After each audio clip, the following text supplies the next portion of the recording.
Today, Jose's at his casa, and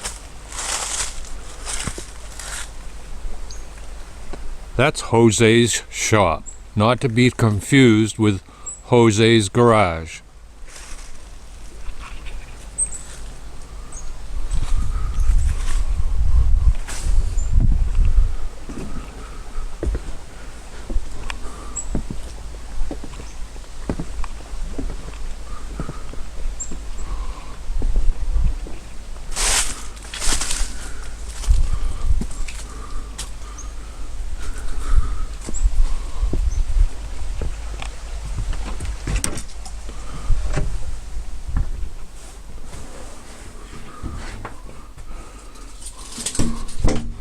Just like every shop and every garage, it always seems like there's not enough room for everything that you have.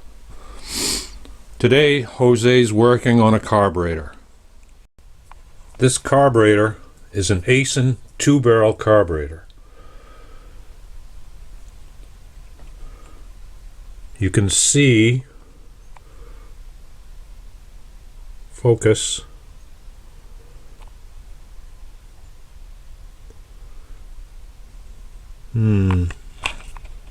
no focus.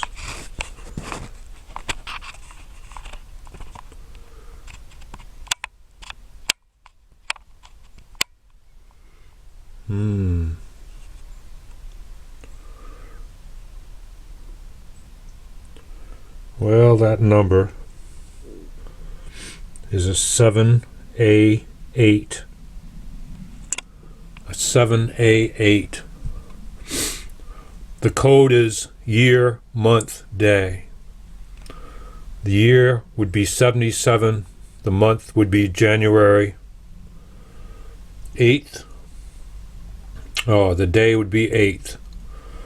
The carburetor is a TEQ part number 21100-61023.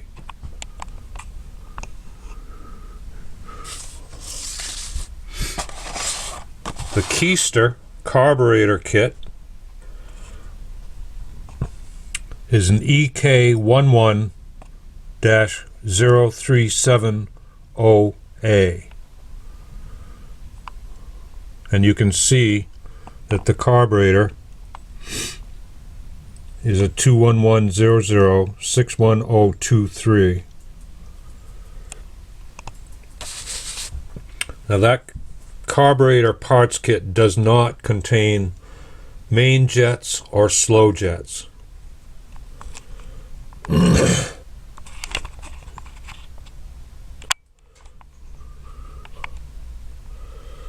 And you can see the first or primary main jet for this carburetor is a 1.36. The second or secondary main is 1.71. The primary slow is 0.75, and the secondary slow is 1.00.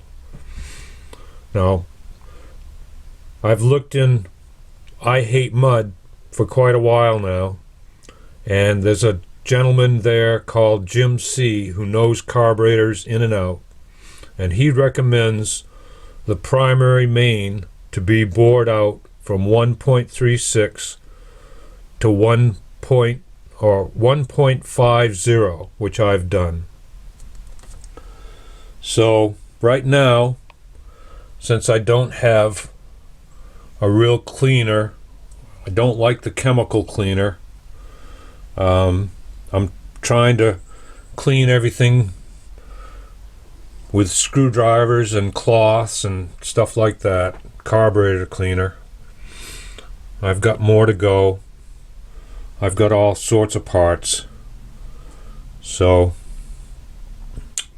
that's what I'm doing right now. And this will go on my project truck, my FJ40 to FJ45.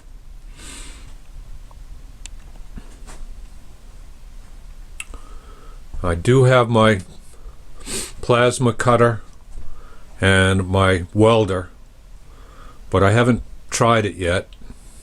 I've never welded. I've used a plasma cutter before. But yesterday the temperature was 74. Today the temperature is 40. So winter's coming. This is the manual I use, Toyota 2F engine repair manual.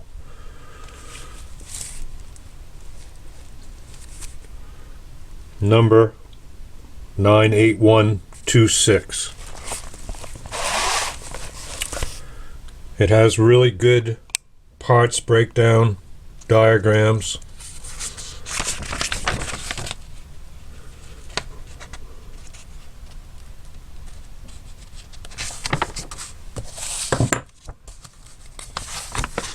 It's a really nice technical manual.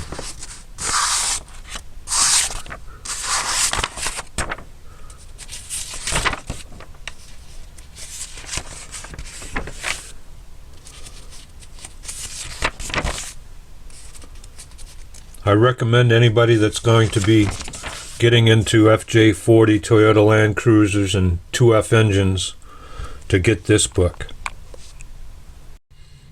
So I just put the jets in. This one here is a power jet. This one here is the primary main jet. This one over here is the secondary main jet. The slow jet, primary slow jet, goes here. The secondary slow jet goes over here. It says in the manual that the primary and secondary venturis, that the primary is a triple venturi and the secondary is a double venturi. But on this carburetor, both of them are triple venturis. There's two check balls you need to be aware of. One's a large check ball, one's a small check ball. The large check ball goes in here underneath this plunger and spring, and that's for pump discharge. Over here, the small ball goes in. That's for the pump intake. It has a small clip that goes on top of the ball to keep it seated, and then a spring, and then your acceleration pump goes in that spot there. Now everything's set. The jets are in, the venturis are in, the check balls are in. Over here the float's been adjusted. The power piston rod is installed. Now all I have to do is put the gasket on and mate them together. So the upper of the carburetor is finished. Now I have to go down to the base. Base has a lot of linkages on it, so this will be fun. The book is alright, but it doesn't show anything about the base, or very limited. And I do have the instruction sheet that came with the Keister carburetor kit, but that's not real good either. I think I have some pictures that I took with a camera on the linkages somewhere, so I'll have to go find those.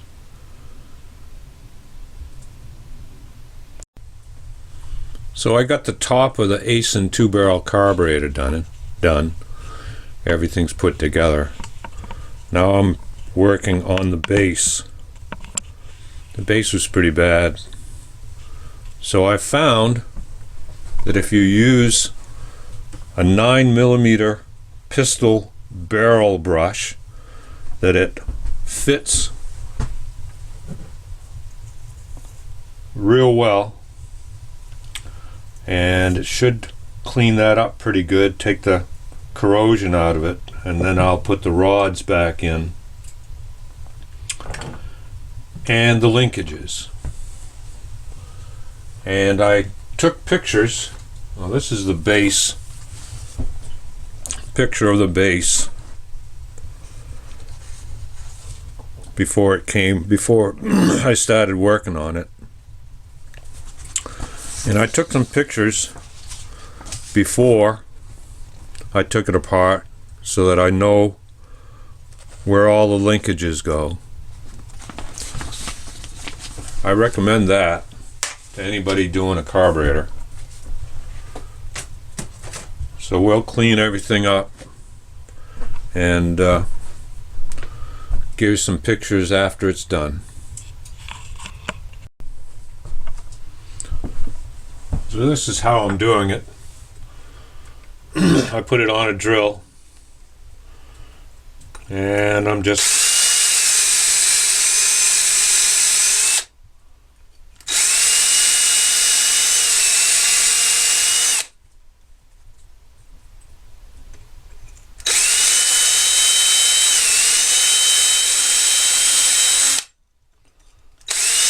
take the corrosion off it. And the bores need to be sanded too.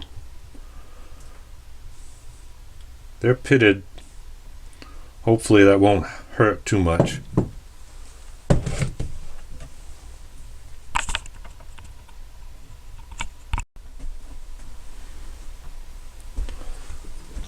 So I'm just cleaning the bore with 400 grit sandpaper, wet dry sandpaper, and it's about the only thing I can do. It's still pitted, but figured if I can clean them up a little bit, they should run a little bit better.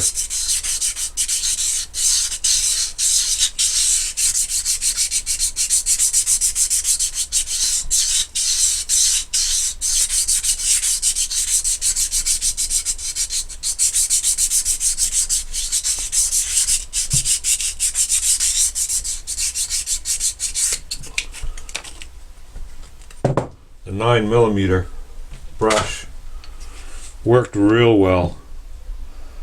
Nice and shiny in there now.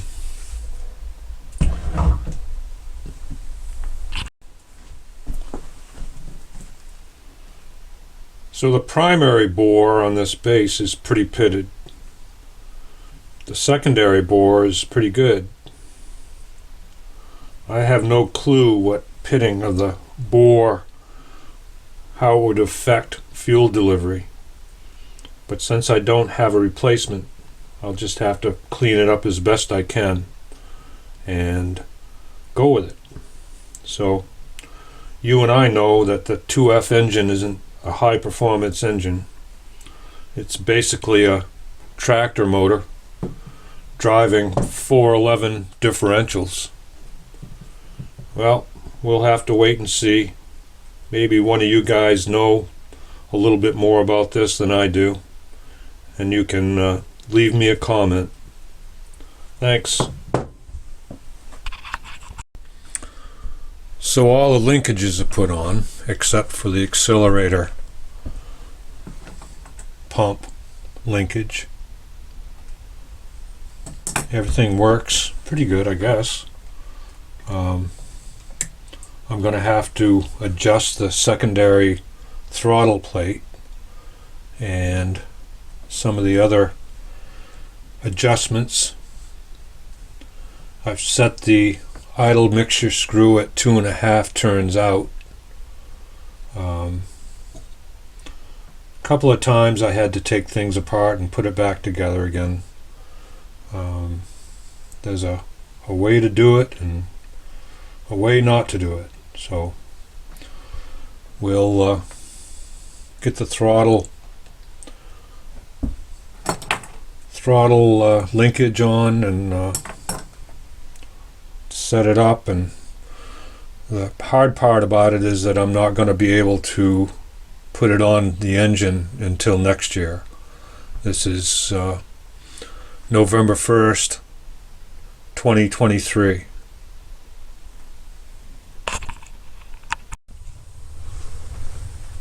So I got most of the linkages done on this Aisan 2-barrel carburetor.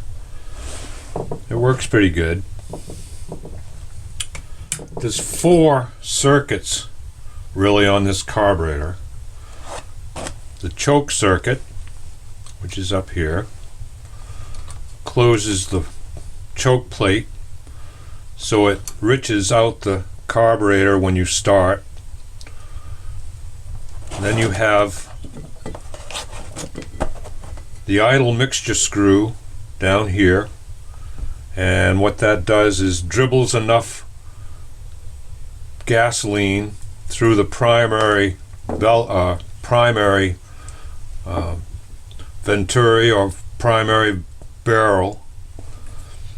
And what's really cool is when you get to wide open throttle on the primary, the secondary plate starts opening up. And what that does is causes a vacuum, and the vacuum goes to the vacuum bellows, pulling this rod, which opens up the secondary plate.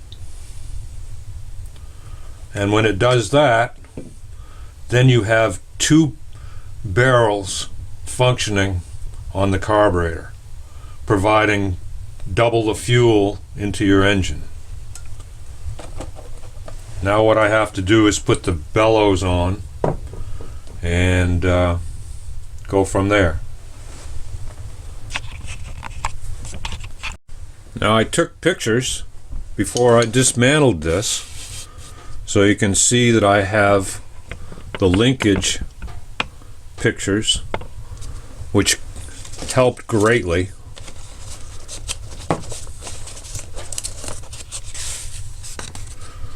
That's what it looked like before I dismantled it and cleaned it all up. And then this picture down here is a picture of the actuator for the secondary bellows. That's going to come in handy too. It's the 9th of November. We have some snow falling. Pretty soon, they'll be white everywhere. Hurrah!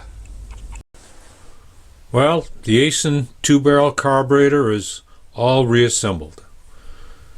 The big test will be putting it on my FJ45 project truck 2F engine. That probably won't be for another year or so. Now I plan on having a snorkel bringing fresh air down into the carburetor. I read somewhere, I can't remember where, but if you have a 7-degree drop in air temperature going into the carburetor, then you'll gain 1% horsepower. So if the engine compartment temperature is 140 and the ambient air temperature is 70, you'd have a 70-degree drop in temperature, giving you about 10% increase in horsepower. The 2F engine is around 140 horsepower, so that you'd get 14, possibly 14 increased horsepower for that engine.